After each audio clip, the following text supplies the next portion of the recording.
नमस्कार बच्चों, आप देख रहे हो आपका अपना चैनल पढ़ाई इतनी इजी क्यों। कल की क्लास में हमने सवाल नंबर 2 के पहले और दूसरे पार्ट को सोल्व कर लिया था।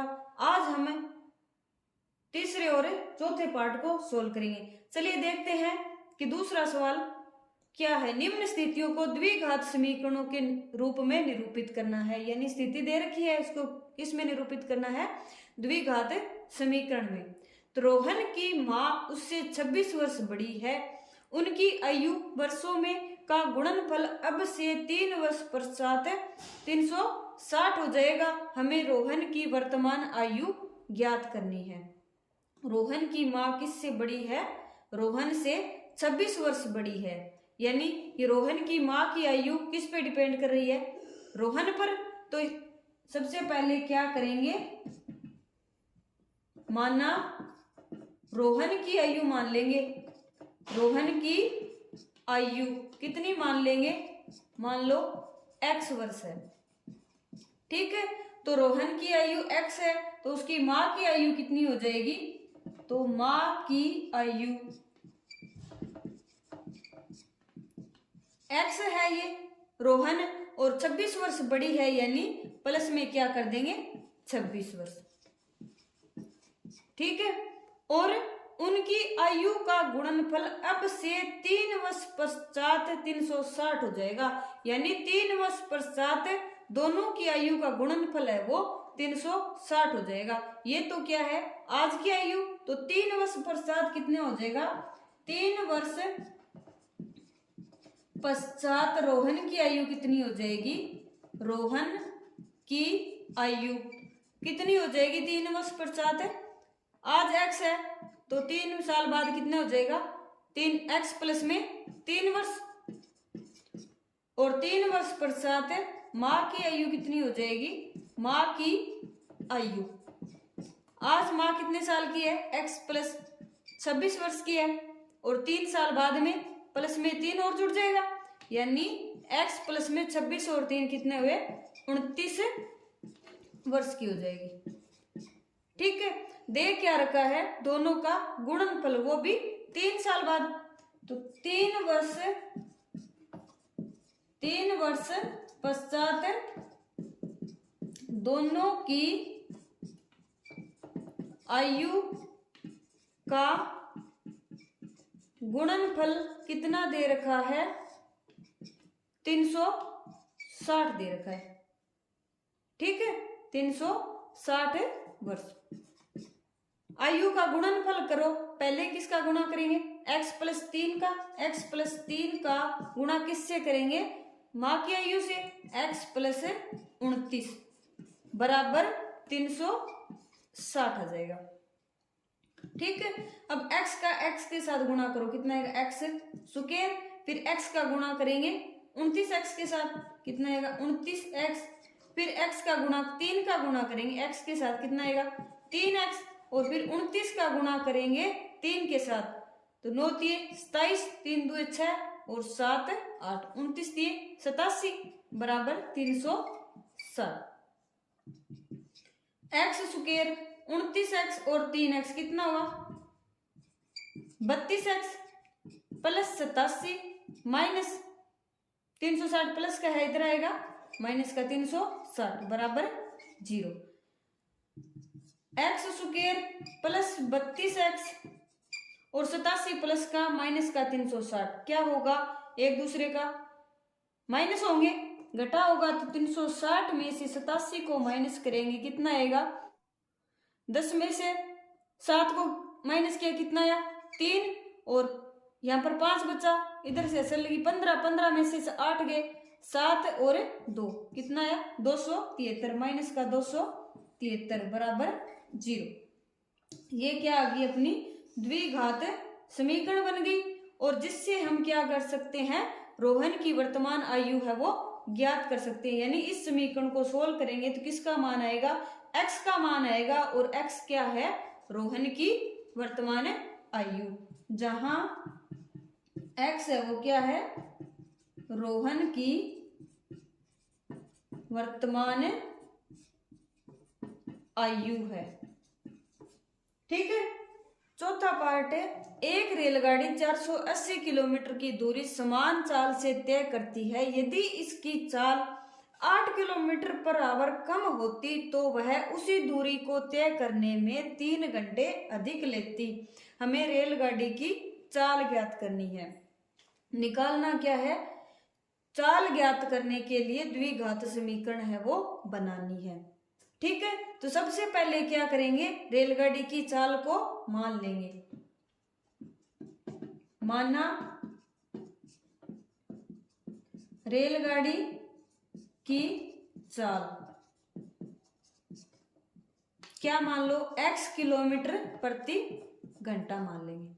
ठीक है, एक रेलगाड़ी 480 किलोमीटर की दूरी समान चाल से तय करती है, यानी एक तो ये कंडीशन है अपनी, और दूसरी क्या है, यदि इसकी चाल 8 किलोमीटर पर आवर कम होती तो उसी दूरी को तय करने में 3 घंटे अधिक लेती।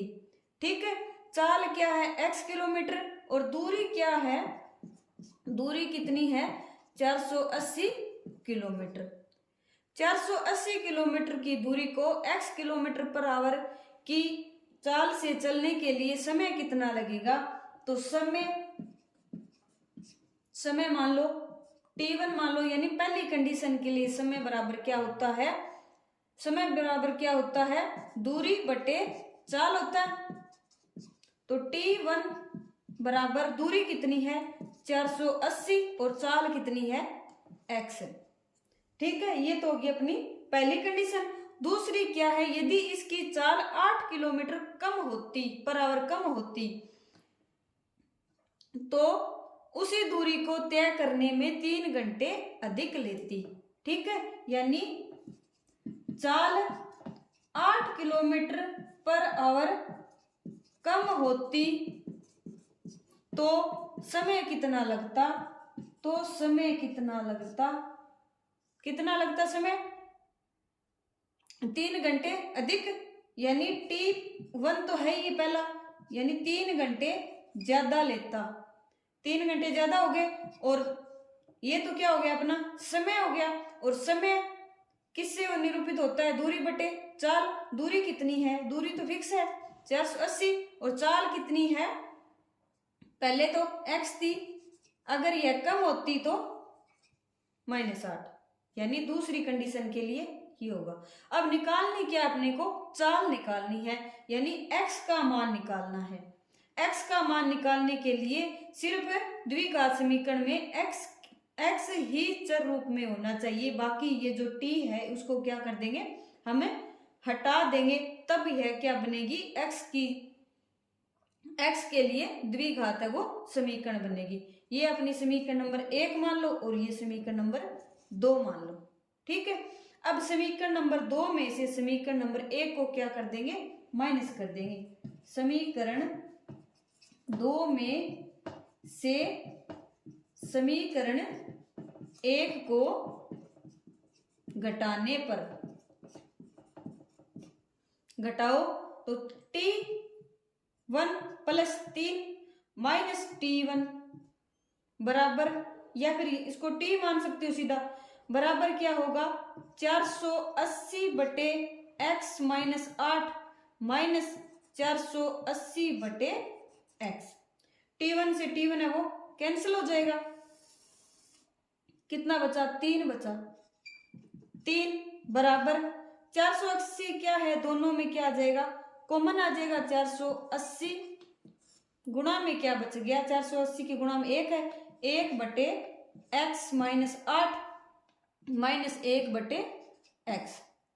ठीक है, अब 3 बराबर 480 और इसका लघुत्तम कितना आएगा, लघुत्तम आएगा, दोनों का गुणा करेंगे, यानी x और x माइनस 8 आ गया। अब इसमें x माइनस 8 है तो क्या बच गया, x ऊपर क्या आ जाएगा, एक का x के साथ गुणा हो जाएगा, और इसमें x है तो ऊपर वाले का किससे गुणा हो जाएगा, x माइनस 8 से, x माइनस 8 से गुणा करेंगे -1 की, तो ये -8 है, ये किसका हो जाएगा, प्लस का 8। ठीक है, बराबर 3 बराबर 480 x में से x माइनस किया 0 आया, कितना बचा 8/x और x माइनस 8 बचा। अब ये जो हर में है इधर साइड जाएगा तो गुणा में आ जाएगा, और ये इधर साइड आएगा किस में आ जाएगा, भाग में आ जाएगा। तो x माइनस 8 बराबर 480 गुणा 8/3। अब 16×3 = 48 यानी 160 आएगा, और x माइनस 8 और 160 को 8 से गुणा करेंगे 16×8 = 128, और ये 0 ये लग जाएगी। x का गुणा कर दो, x का गुणा x के साथ x स्क्वायर 8 के साथ -8x, और इधर ये प्लस का है इधर आएगा माइनस का 1280 बराबर 0। ठीक है, ये क्या बन गई अपनी अधिकतम घात कितनी है इसकी 2, यानी x के लिए द्विघात समीकरण है वो बन गई। जहां x